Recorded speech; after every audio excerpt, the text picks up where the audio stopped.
daughter abandons mom on Christmas Eve to go to Wall Street. 15 years later, a storm forces her plane to land in town, and she is paralyzed to discover that a Christmas Eve betrayal that shattered a family legacy, a mother's unwavering spirit, a prodigal daughter's pursuit of success, and a small-town bakery that became something extraordinary. Join us for this touching tale of broken promises and sweet redemption, where the aroma of Christmas cookies leads the way home, and true success is measured not in dollars, but in the lives we touch. Welcome to A Christmas Miracle in Silver Pine, where some recipes take 15 years to perfect, and forgiveness is the secret ingredient that changes everything. The church bells of Silver Pine tolled solemnly on that cold October morning in 1975. Inside the First Methodist Church, 13-year-old Caroline Thompson watched as her mother Margaret stood motionless by her father's casket. At 38, Margaret Thompson had just become a widow, left alone to raise their only daughter and run the family bakery that had been a cornerstone of their small Montana town for 3 generations. "He's with the Lord now," Pastor Miller whispered, placing a gentle hand on Margaret's shoulder. But Caroline could see her mother's knuckles turning white as she gripped her prayer book, fighting back tears that refused to fall. The bakery remained closed that day. The first time in 50 years that the smell of fresh bread hadn't wafted through Main Street in the early morning hours. The Thompson's Bakery sign, weathered by decades of Montana winters, creaked in the autumn wind, a sound that would forever remind Caroline of loss. That evening, as mother and daughter sat in their quiet kitchen above the bakery, Margaret finally broke down. "Your father left us with more than memories, Caroline," she said, her voice trembling as she pulled out a tin of their special Christmas cookies, the ones Robert Thompson had always said tasted like love itself. "He left us with a legacy." The recipe for these Christmas cookies had come from Caroline's great-grandmother, who had started the bakery during the Great Depression. When people couldn't afford bread, Margaret explained, wiping her eyes, she would give them a cookie and tell them that tomorrow would be sweeter. The story had been told so many times that it had become family gospel. "I'll never leave you, Mom," Caroline promised, her young face serious in the dim kitchen light. "We'll run the bakery together forever." She meant it then, with all the conviction her 13-year-old heart could muster. But even as she made that promise, changes were already stirring in Silver Pine. The town was growing, and with growth came new dreams and temptations. Caroline's best friend Lisa had just moved to California with her family, talking excitedly about shopping malls and movie stars. The seeds of restlessness were being planted. What Margaret didn't tell Caroline that night, what she would keep secret for years to come, was the stack of unpaid bills hidden in her bedroom drawer. Robert had been sick for 2 years before he passed, and the medical expenses had eaten away at their savings. The bakery was deep in debt, but Margaret was determined to protect her daughter from this burden. Over the next few years, the sight of Margaret Thompson arriving at the bakery at 4 a.m. became as reliable as the Montana sunrise. She worked tirelessly, paying off the debts penny by penny, never letting her smile fade when customers came through the door. The Christmas cookies became her signature, each one decorated with the same care she'd shown when Robert was alive. Caroline helped after school, but Margaret noticed the small signs of change in her daughter. The way she lingered over fashion magazines left behind by customers, how she would stare at the buses leaving town for bigger cities, the subtle roll of her eyes when tourists called Silver Pine quaint. "You're just like your great-grandmother," Margaret would say, trying to instill pride in their heritage. She had that same fire in her eyes. But where her great-grandmother had channeled that fire into building something in Silver Pine, Caroline's flames seemed to be pulling her elsewhere. By the time Caroline entered high school, her promise of staying forever had begun to fade, like the bakery's old sign. She was smart, top of her class, and her teachers talked about college scholarships and opportunities in bigger cities. Margaret would overhear her on the phone with Lisa, now in Los Angeles, talking about shopping malls and careers that had nothing to do with flour and sugar. Still, every Christmas, Caroline would help make those special cookies. Even as she grew more distant, More eager to escape what she saw as the confines of small-town life, she would stand beside her mother in December, carefully decorating each cookie with the precision that 3 generations of Thompson women had passed down. The bakery itself seemed to feel the growing tension.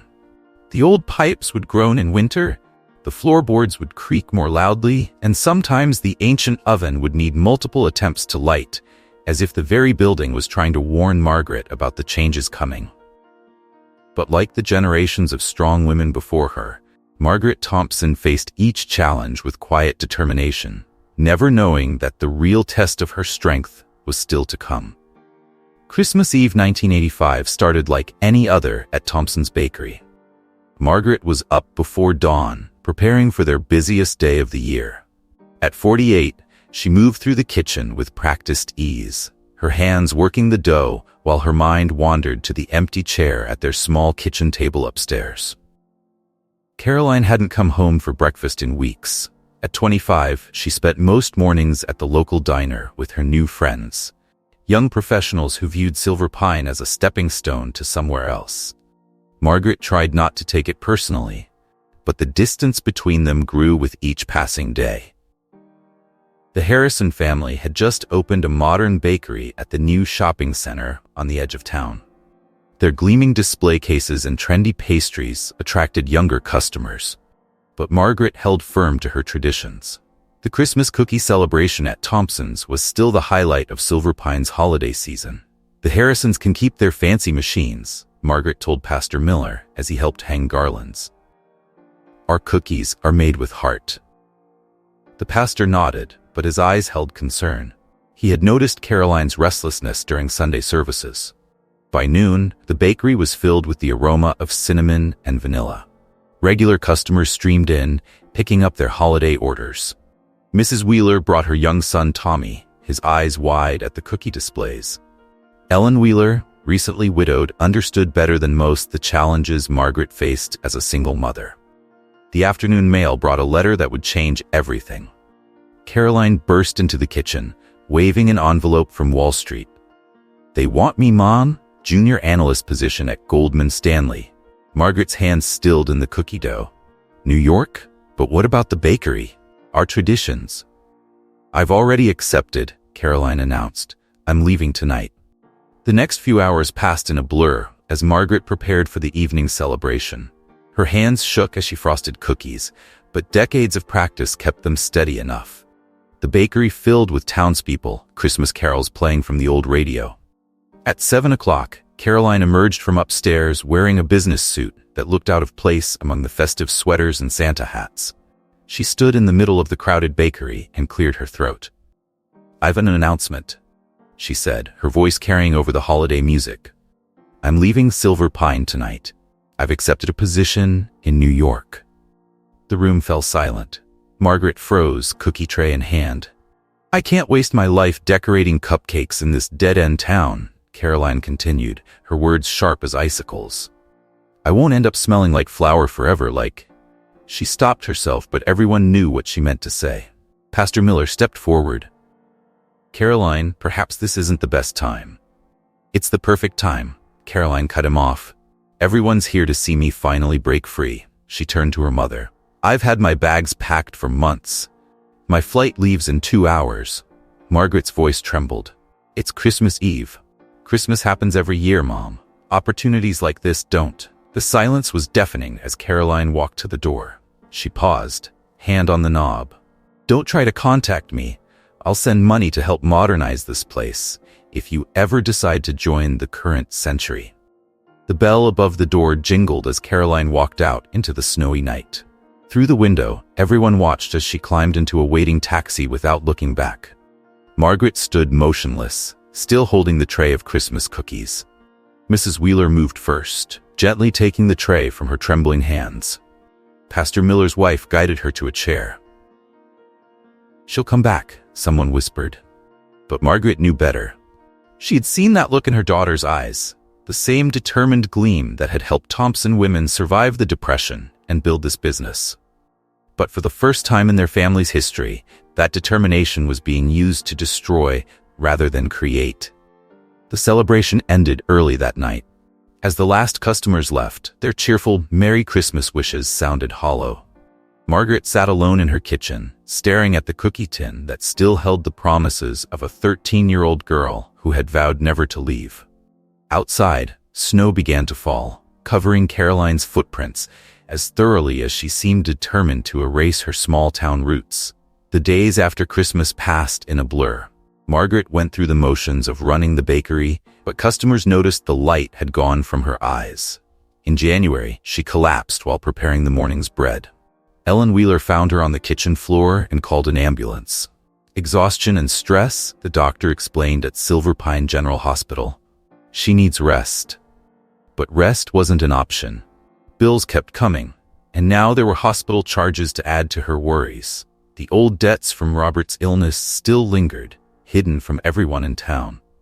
Margaret returned to work after 3 days, ignoring the doctor's advice for bed rest. The town buzzed with gossip about Caroline's departure. Some blamed Margaret for being too strict, too traditional. The girl needed to spread her wings, they whispered at the diner. Others defended the Thompson family legacy. The divide grew deeper when Harvest Fresh, a large supermarket chain, announced plans to open in Silver Pine. Progress, some called it. The death of small business, others warned.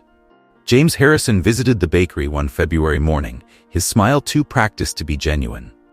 Margaret, I've been thinking, he said, leaning against the counter. This building has such potential. I could offer you a fair price given the circumstances. Margaret straightened her apron. The circumstances? Well, with Caroline gone and your recent health issues, it might be time to consider retirement. Thank you for your concern, Margaret replied, her voice steady. But Thompson's Bakery isn't for sale. The next blow came in March. Harvest Fresh opened with fanfare and discount prices. Their bakery section offered mass-produced bread at half Margaret's prices. The morning rush at Thompson's slowed to a trickle. Pastor Miller organized a prayer group for local businesses affected by the supermarket. During one meeting, Margaret finally broke down. I haven't told anyone, she confessed. But we're still paying Robert's medical bills. The bakery might not survive this. The pastor's wife squeezed her hand. The Lord provides, Margaret, sometimes through unexpected channels. Those channels appeared the next day. Mr. Wheeler, Ellen's father-in-law, visited the bakery after hours. He placed a check on the counter. I'm mortgaging my house, he announced. This town needs Thompson's Bakery more than I need retirement security. Margaret tried to refuse, but Mr. Wheeler was adamant. My grandson Tommy lights up every time he comes here. Some things are worth saving. The loan helped, but challenges mounted. Caroline's monthly checks arrived with typed notes from her secretary, each one returned unopened. The local paper ran an article about changing times in Silver Pine, featuring the Harrisons' modern bakery. Margaret kept it together until she read the quote from James Harrison. Some businesses need to adapt or step aside.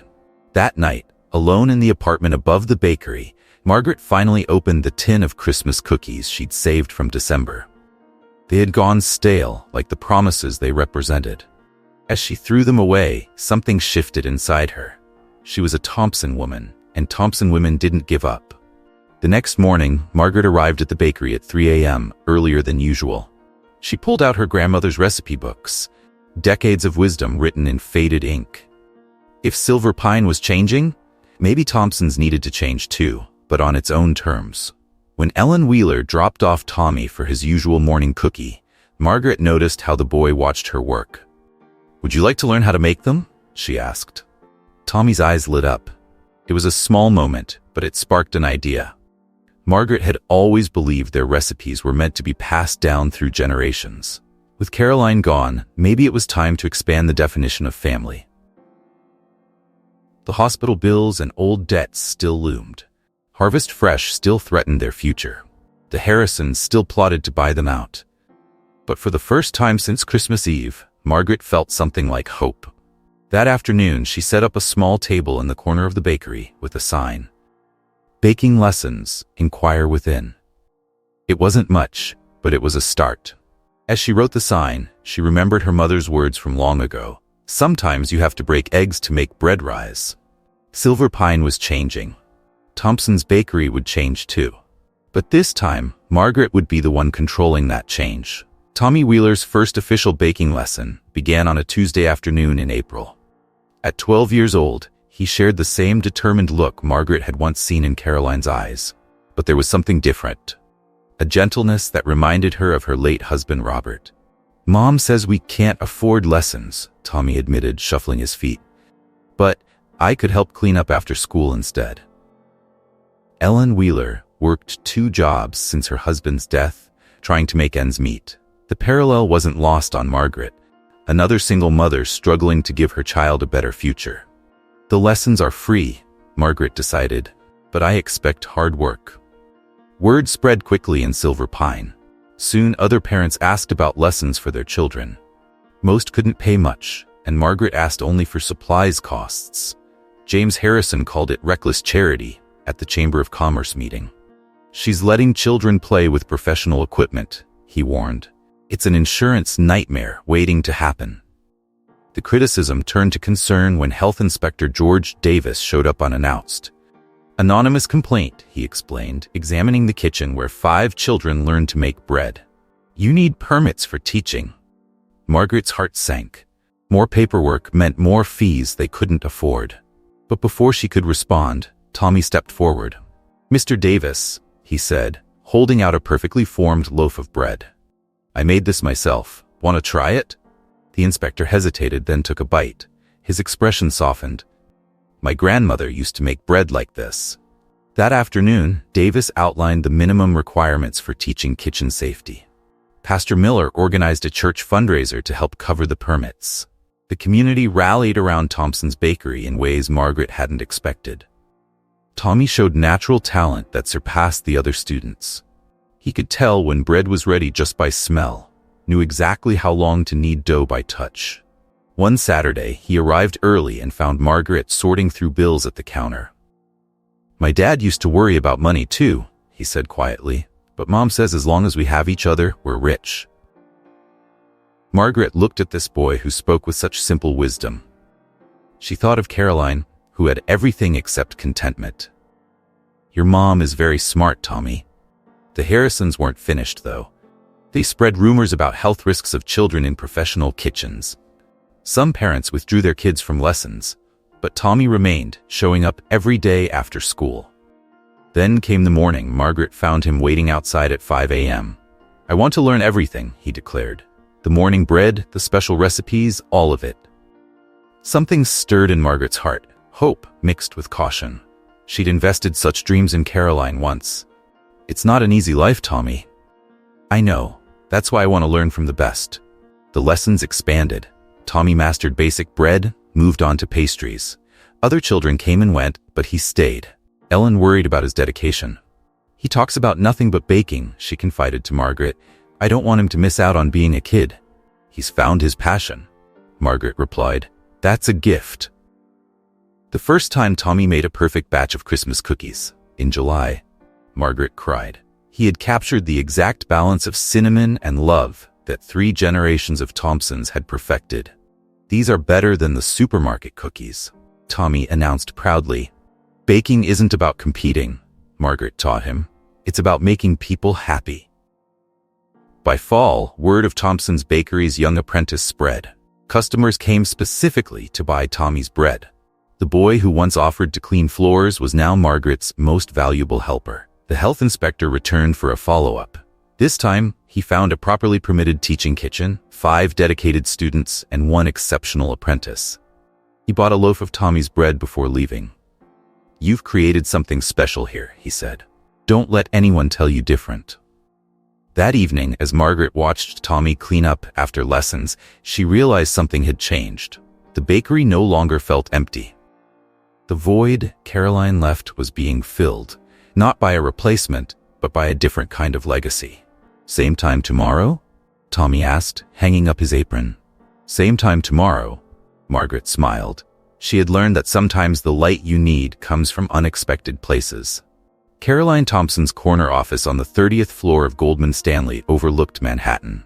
5 years after leaving Silver Pine, she had everything she'd dreamed of, except peace of mind. The morning started with her usual attempt to recreate her mother's Christmas cookies in her kitchen. The ingredients were top quality, the recipe memorized, but something was always missing. The cookies looked perfect, but tasted hollow. "Another batch for the trash," she muttered, dumping them into her designer garbage bin. Her cleaning lady would dispose of them later, like all the others. The morning meeting dragged with discussions of mergers and acquisitions. Caroline checked her watch repeatedly, calculating the time in Montana. The bakery would be in its morning rush now. She pushed the thought away and focused on the profit projections on her screen. "Miss Thompson?" her secretary interrupted. "Your mother returned another check." Caroline nodded, adding the envelope to a growing stack in her drawer. Every month for 5 years, she'd sent money home. Every month, the checks came back unopened. The elevator ride to lunch was interrupted on the 22nd floor. An elderly woman stepped in, and Caroline caught a whiff of vanilla and cinnamon. Her stomach tightened. "You're from Silver Pine, aren't you?" the woman asked. "I used to buy bread there when I visited my sister." Caroline forced a smile. "That was a long time ago." "Thompson's Bakery," the woman continued. "Best Christmas cookies in Montana. Are they still making them?" "I wouldn't know," Caroline replied, relieved when the elevator reached the lobby. Back at her desk, Caroline found herself searching local Montana news websites, something she did more frequently lately. A small article caught her eye. "Local bakery starts youth program." The photo showed her mother teaching children in the familiar kitchen. Her hand shook as she reached for her coffee. The first panic attack hit without warning. Heart racing, breath short, walls closing in. She made it to the bathroom just in time. "Get it together," she told her reflection. But the face in the mirror looked tired, stretched thin by long hours and relentless ambition. That evening, alone in her apartment, Caroline pulled out a worn folder from her bedside table. Inside were newspaper clippings about Silver Pine, about Thompson's Bakery, about her mother. She'd never admitted to anyone that she kept them. The phone rang. Her realtor with news about a penthouse apartment. "Perfect for someone of your position," he said. Caroline agreed to view it, then spent an hour trying to recreate the cookies again. The next morning, a client mentioned his mother's passing. "I wish I'd spent more time with her," he said. "Career seemed so important then." Caroline excused herself early, claiming a headache. In the safety of her office, she Googled Silver Pine again. The bakery had a small website now, featuring classes for underprivileged children. Her mother looked older in the photos, but still stood straight, still smiled that same patient smile. A message from her secretary reminded her of the upcoming Christmas party in Aspen. 5 years of holidays, spent networking with colleagues, each one emptier than the last. She opened her desk drawer, touching the returned checks. Her fingers found an old photo tucked beneath them. Her at 13, helping decorate Christmas cookies. Her mother's arm was around her shoulders, both of them laughing at some forgotten joke. The second panic attack of the week hit harder than the first. Her secretary found her hyperventilating in her office. "Should I call someone?" she asked. "I'm fine," Caroline snapped.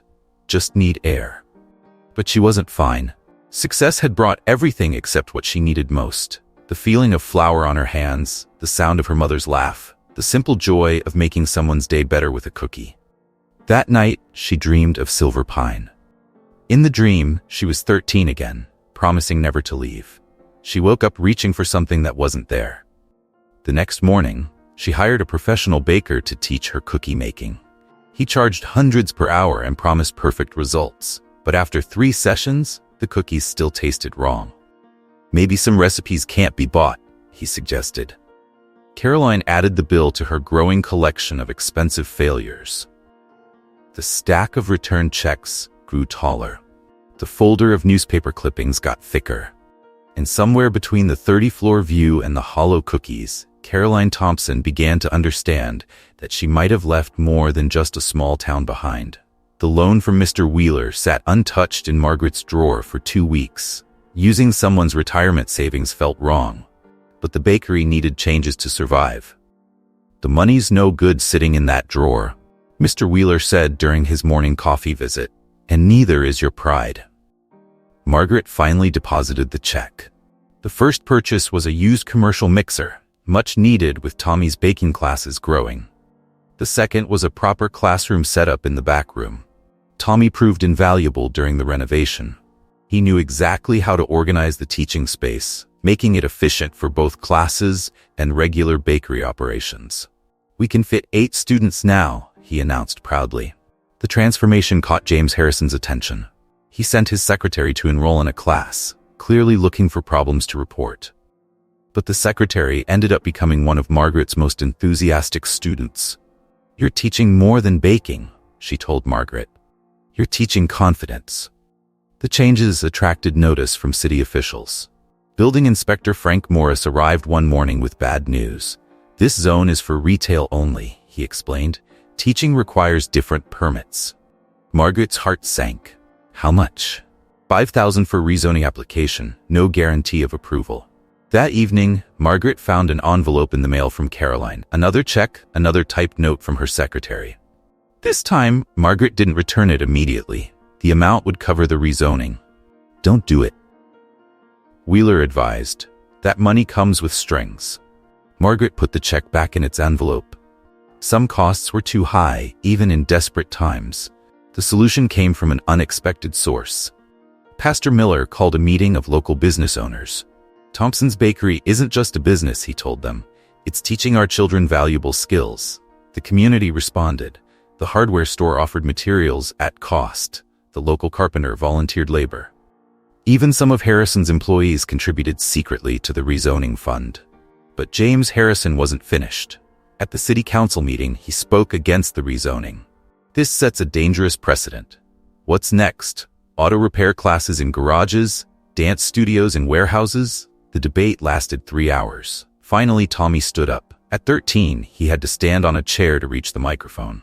"Before Mrs. Thompson taught me baking, I was failing math," he said. "Now I understand fractions because of measuring ingredients. I know chemistry from how dough rises. Please don't take our classes away." Other students spoke up. Parents shared stories of how the classes had helped their children. The council voted 7-1 in favor of rezoning. During the renovation, Margaret and Tommy discovered a box of old recipes in the basement. Her grandmother's original notes, written during the Depression, included more than just instructions. "Look," Tommy pointed to a margin note. "Give extra bread to Miller family. New baby. Your grandmother helped people." "Yes." Margaret smiled. Baking was her way of building community. The classes resumed in the newly renovated space. Margaret used her grandmother's recipes to teach more than techniques. She taught the history of how food brought people together, how sharing skills built community. Word spread beyond Silver Pine. A reporter from the county paper wrote about the bakery school changing lives. Orders increased. Some days they sold out by noon. James Harrison made one final attempt. He offered to buy the building for twice its value. "You could retire comfortably," he suggested. "Let younger people modernize the business." Margaret thought of her grandmother's notes, of Tommy's dedication, of the children learning more than just baking. "This isn't about money, Mr. Harrison. It's about legacy." That night, Margaret wrote a letter to Caroline but didn't mail it. Some changes needed to happen in their own time. The next morning, she started a new tradition. Each student would learn one of her grandmother's special recipes, but only after they understood its story and promised to pass it on.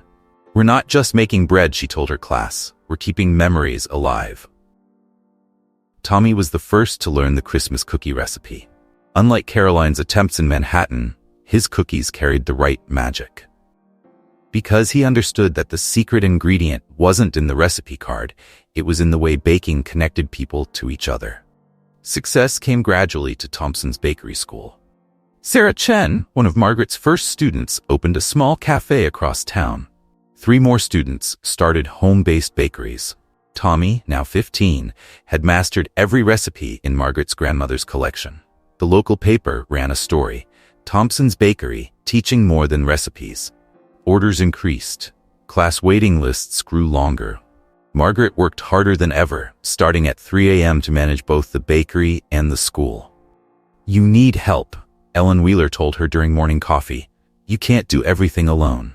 Margaret knew Ellen was right. The constant work was taking its toll. Some mornings, her hands shook so badly she could barely measure ingredients.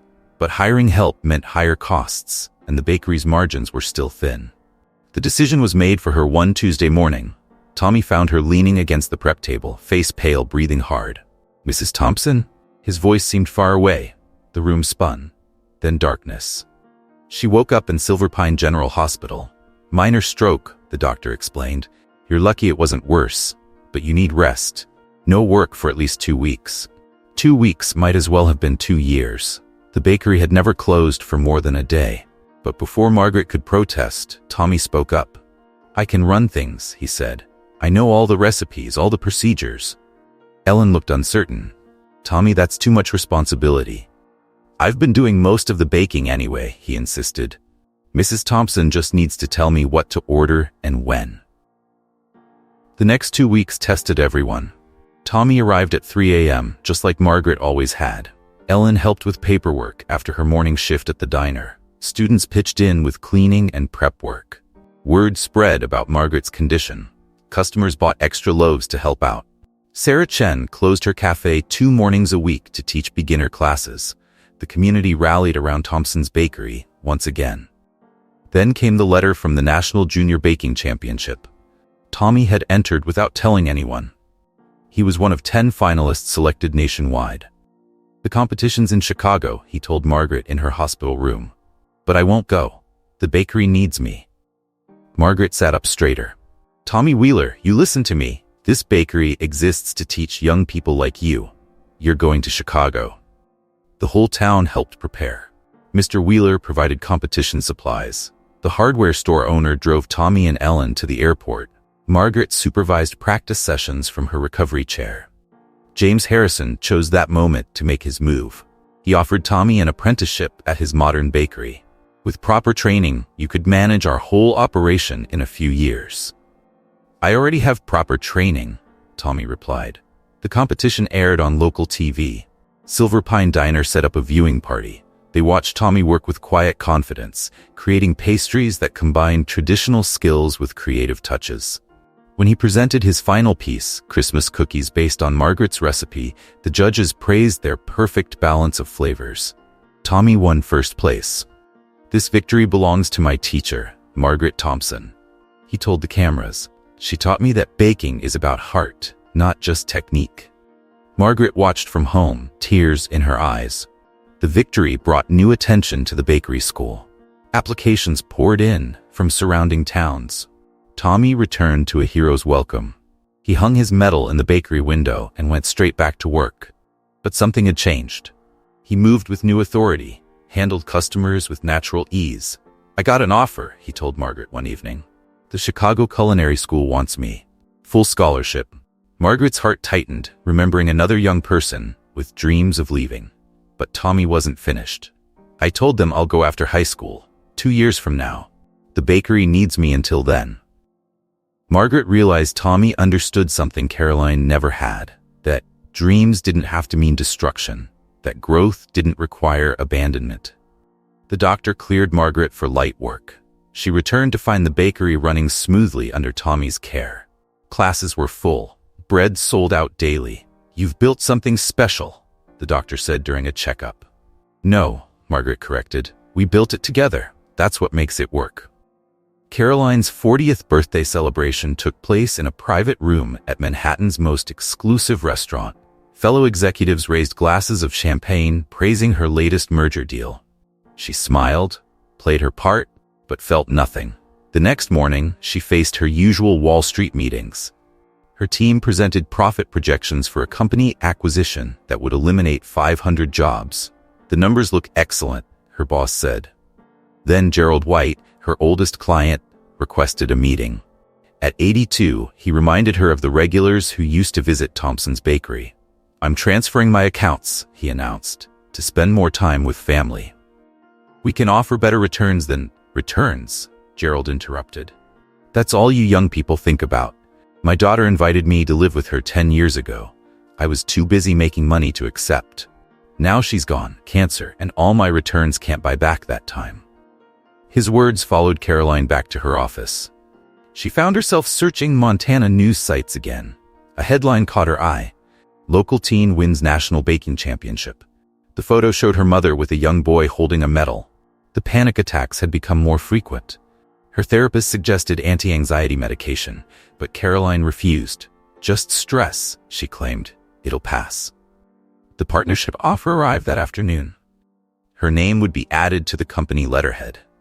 The compensation package included bonuses that could fund a small town. "You've earned this," her boss said. "No one works harder."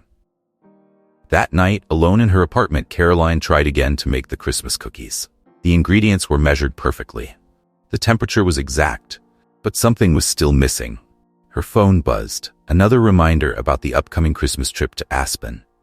15 years of spending holidays on ski slopes with people who knew her net worth but not her heart. The folder of Silver Pine news clippings had grown thicker. Caroline read about her mother's stroke, the bakery school's success, the young champion baker. Each story felt like a glimpse into a world she'd abandoned. She opened her laptop to check flight schedules to Montana, then closed it quickly. Pride kept her fingers from dialing the familiar numbers. The next day, a junior analyst made a mistake that cost the firm money. Caroline watched her colleagues tear into the young woman until she cried. "It's just business," they said afterward. Caroline remembered dropping a tray of cookies when she was 12. Her mother had helped clean up the mess, turned it into a lesson about learning from mistakes. The partnership paperwork sat unsigned on her desk. Multiple reminders from HR went unanswered. The deadline was Christmas Eve, a date that felt intentionally cruel. Another panic attack hit during a board meeting. Caroline excused herself, spent an hour in her office with the lights off. The city lights below looked cold, distant. She found herself dialing a number. "Dr. Phillips speaking. I need to schedule an appointment for therapy." 6 sessions later, Dr. Phillips asked a simple question. "When was the last time you felt genuinely happy?" Caroline's answer surprised her. Teaching kids to decorate cookies at the bakery. And in the 15 years since, she had no answer. The weather report showed a major storm approaching New York. Caroline's secretary suggested booking the Aspen flight earlier to avoid delays. Instead, Caroline found herself researching flights to Montana. Not to visit, just to know the option existed. The familiar mix of longing and shame washed over her. The partnership papers still sat unsigned. Her boss stopped by to check on them. "Everything okay?" "Just reviewing details," she lied. But the real details she reviewed were news stories about Silver Pine, about a bakery that had become a school, about a mother who had turned loss into legacy. The storm predictions grew worse. Meteorologists called it historic. Airlines began announcing schedule changes. Caroline's secretary dropped off more partnership documents. "They need these today." The unsigned papers stared at her. 15 years of chasing something that felt increasingly hollow. 15 years of Christmas cookies that never tasted right. Outside her window, the first snowflakes began to fall on Manhattan. Caroline watched them, remembering other snows, other choices, other chances. The intercom buzzed.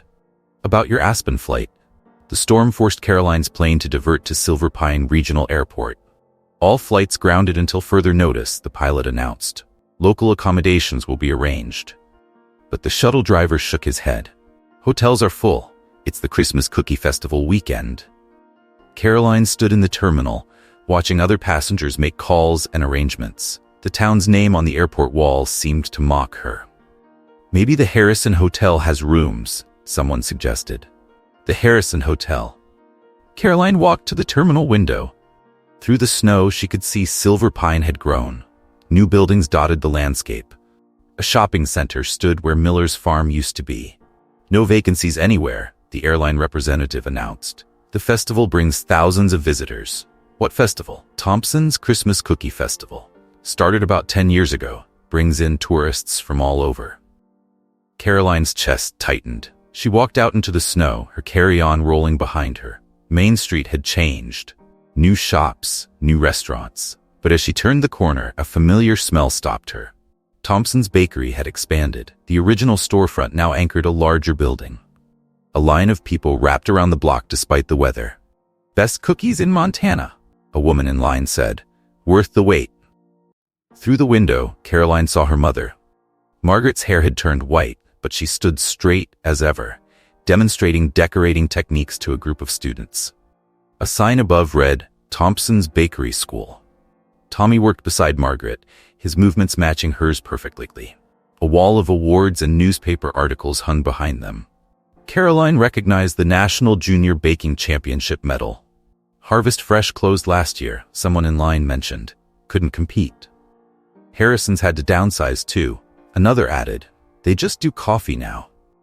Caroline watched as her mother guided a student's hands, showing the proper way to pipe frosting, the same way she had once taught Caroline. "Mrs. Thompson changed this town," a man said. "That school gives kids a future." The smell of cinnamon and vanilla grew stronger. Another batch of cookies emerged from the oven. Caroline remembered the countless failed attempts in her Manhattan kitchen. "Did you hear about old Mr. Wheeler?" Someone behind her asked. "Passed last month, but he lived to see his investment pay off." Caroline's throat tightened. She hadn't known about Mr. Wheeler, hadn't known about any of this. Through the window, she watched Tommy organize student workstations. He moved with confidence, answering questions, adjusting techniques. The scared boy from the newspaper photos had grown into a capable young man.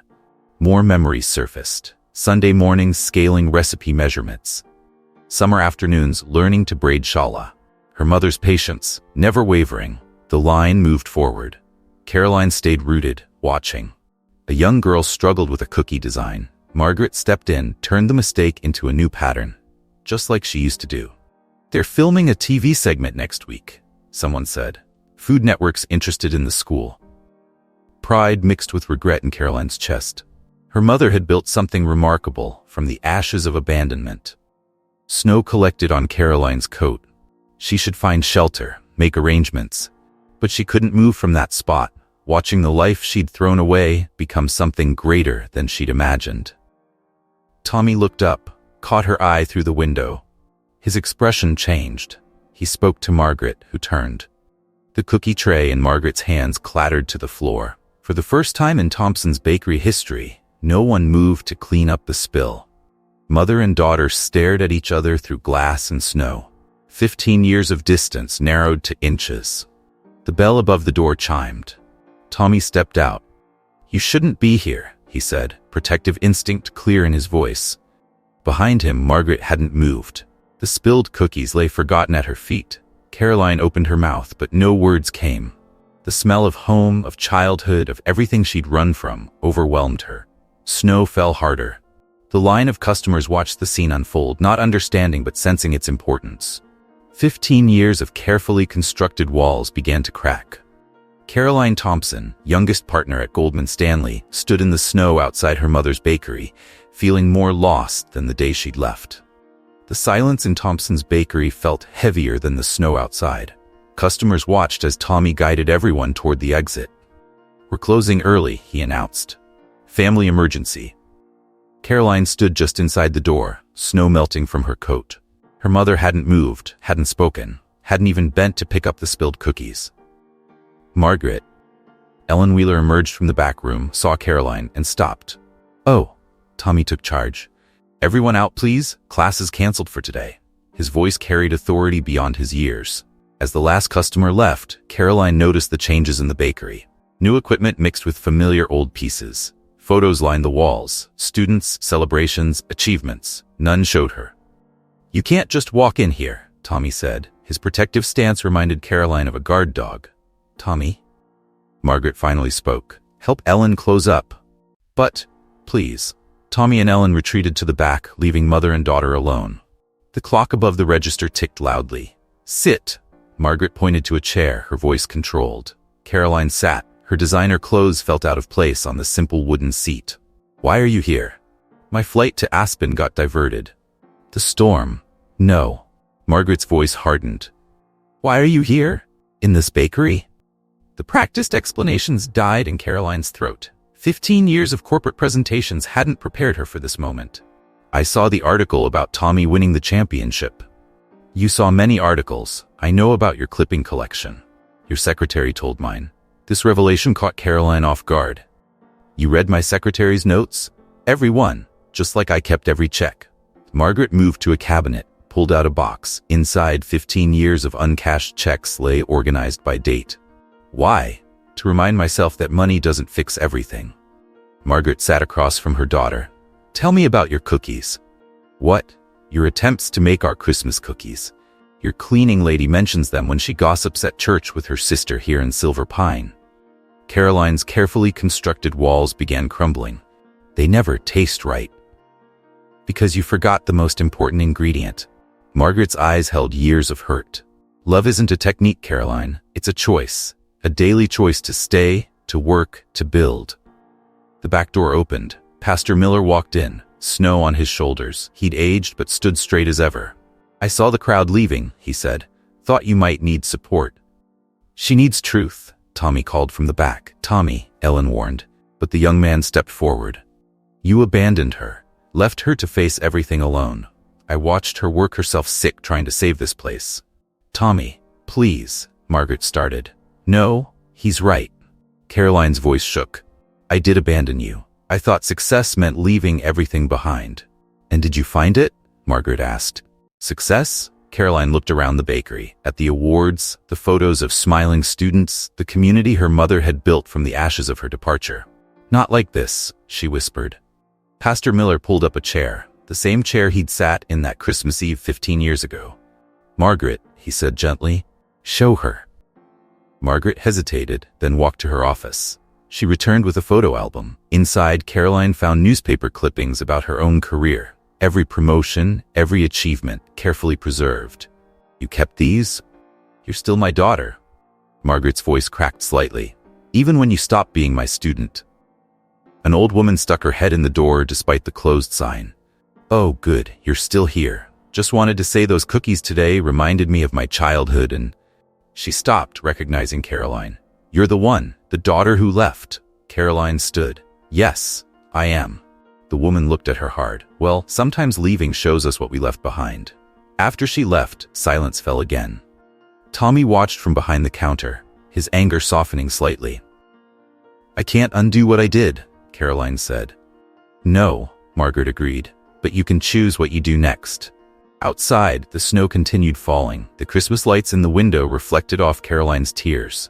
Teach me, she whispered. Teach me again, the right way this time. After everyone left, Margaret turned the locks and switched off the main lights, leaving only the kitchen illuminated. Let's see what you remember. Caroline removed her suit jacket and rolled up her sleeves. The familiar smell of yeast and flour brought back a flood of memories. Start with the basics, Margaret instructed. Show me how you've been trying to make the cookies. Caroline measured ingredients with precision, explaining her process. I follow the recipe exactly. I've even ordered specialty vanilla from Madagascar. That's your first mistake. Margaret watched her daughter work. Our vanilla comes from Miller's Market. Always has. The first batch failed. The cookies looked perfect, but lacked something essential. Caroline's frustration showed in her tense shoulders. Tell me about the panic attacks, Margaret said quietly. Caroline's hands stilled in the dough. How did you? A mother knows, even from newspaper photos. The first one hit during a board meeting. Caroline resumed kneading. The doctor prescribed medication. I never took it. Like father, Margaret said. Robert had the same pride about his heart medication. This revelation stopped Caroline completely. Dad had heart problems before the cancer? For years. Refused to slow down. Margaret began preparing another batch of dough. You inherited more than his ambition. They worked in silence for a while. Caroline watched her mother's hands, remembering countless mornings spent learning these same motions. I started therapy last month, Caroline admitted. Good. Margaret nodded. I did too after you left. Pastor Miller's wife recommended someone. The second batch of cookies burned. Caroline hadn't adjusted for the old oven's temperament. You can't rush healing, Margaret said, scraping burnt cookies into the trash. Or baking. Tommy came back to check on them. He watched Caroline struggle with a piping bag, his expression softening slightly. You're holding it wrong, he said. Here. He demonstrated the proper grip. Caroline accepted his help, noting how confident his movements were. You're good at teaching. I learned from the best. His voice carried less edge now. As midnight approached, the kitchen counter held dozens of failed attempts. Caroline slumped onto a stool. I can't do this anymore. Can't. Margaret raised an eyebrow. Or won't. What's the difference? Can't means inability, won't means fear. Margaret started cleaning up. Which is it? Caroline stared at the latest batch of imperfect cookies. I'm afraid, she whispered. Of what? Of not being enough, of failing, of... She gestured around the kitchen. Of all of this being too late. Margaret pulled out her grandmother's recipe box. Inside, beneath the cookie recipe, lay a stack of letters, all written to Caroline, never sent. Read them, Margaret said. Then we'll try again. Caroline read through tears. Letters spanning 15 years. Updates about the bakery, questions about her life, words of forgiveness waiting to be heard. Why didn't you send these? Same reason you didn't cash my checks, Caroline replied. Pride. They started another batch. This time, Margaret guided Caroline's hands like she used to years ago. Baking isn't about perfection, she explained. It's about connection.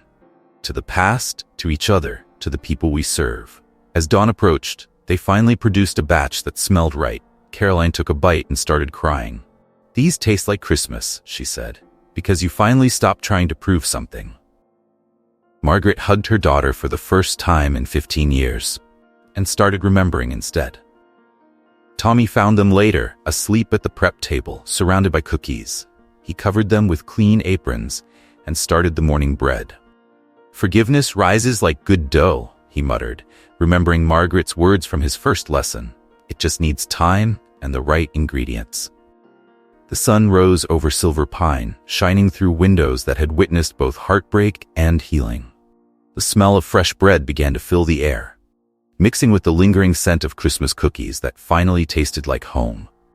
Christmas morning dawned clear and bright in Silver Pine. The storm had passed, leaving fresh snow that sparkled in the sunlight. Inside Thompson's bakery, Margaret and Caroline worked side by side, preparing for the day's festival. I've been thinking, Caroline said, carefully piping frosting on a cookie, about what you've built here. The bakery would open in an hour. Already, people gathered outside, drawn by the smell of fresh bread and cookies.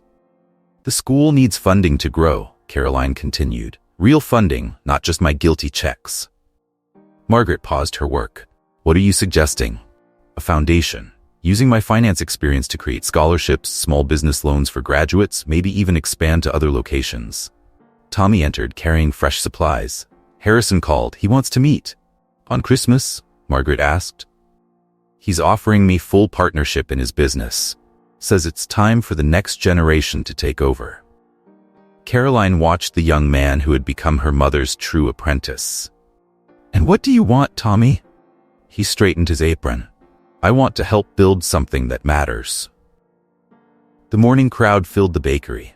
Caroline worked the counter alongside her mother, hearing stories about the school's impact on the community. My daughter started her own catering business after studying here, one woman said. My son learned math through baking, another added.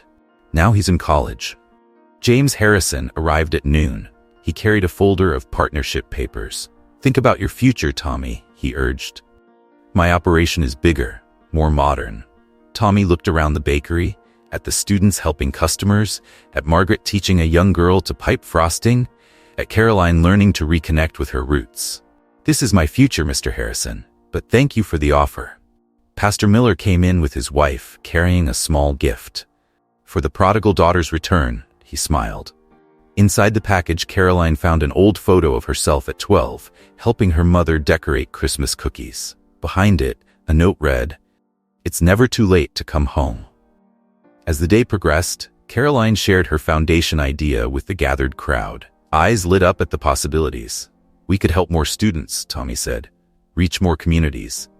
Thompson's Bakery School could become a network, Caroline explained, but always keeping the core values Mom created. Margaret watched her daughter present the plan, seeing both the ambitious executive and the little girl who once promised never to leave. What about your job in New York? Someone asked. Caroline pulled out the unsigned partnership papers from her bag.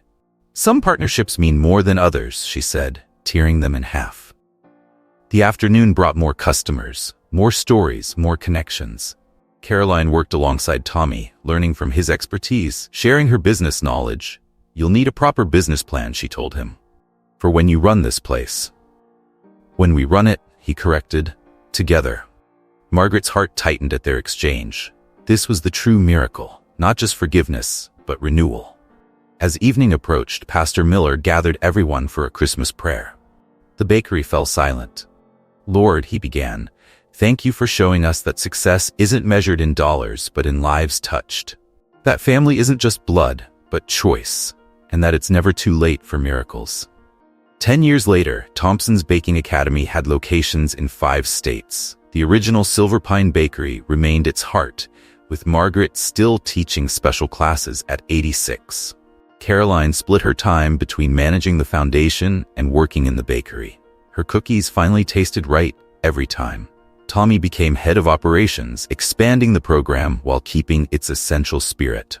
Under his leadership, over 1,000 students learned not just baking, but the value of community.